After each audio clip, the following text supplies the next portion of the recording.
ranking every Friday the 13th poster.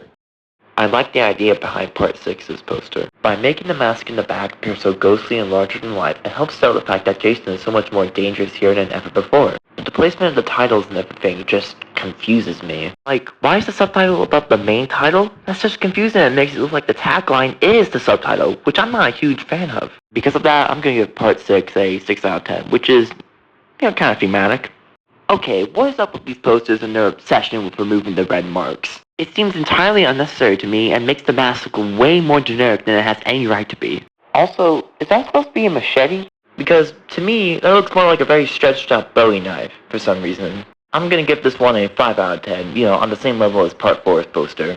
Part 8's poster is just so boring.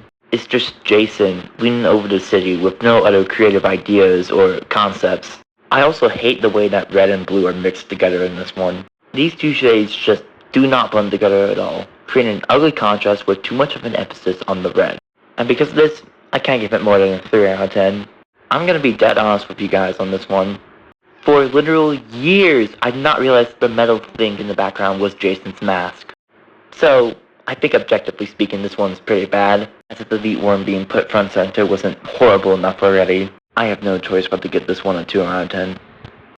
Very reminiscent of Part 7's poster for some reason, but that does not mean that I was going to give it a 5 out of 10 like Part 7's. Oh, no. I hate the generic-ass font they picked for the title, but I would be willing to overlook that if they didn't spoil Uber Jason's design on the poster. It was like the coolest part of this movie. Don't spoil that before people even watch it. It's on the same level as Part 8's poster, so a 3 out of 10. And here we are, everyone. The last poster in this entire ranking. I like how it's kinda reminiscent of Part 1's poster. With Voorhees started menacingly in the woods while holding the weapon. But besides from that, it's just so generic and boring. I feel like I've seen a million horror movie posters just like this one, and I'm sure you have too. And the font that they used for the title is also pretty forgettable. But then again, it isn't so bad that I actively dislike it, so I'm stuck with giving it a 5 out of 10. And with that, we are finally done. Let me know your own personal rankings down below in the comment section, along with what horror franchise I should do next. How should I end this one? I guess I could, sing you guys a lullaby to put you to sleep. You know what? Yeah, let's do it. Hush, little baby, don't say it's back!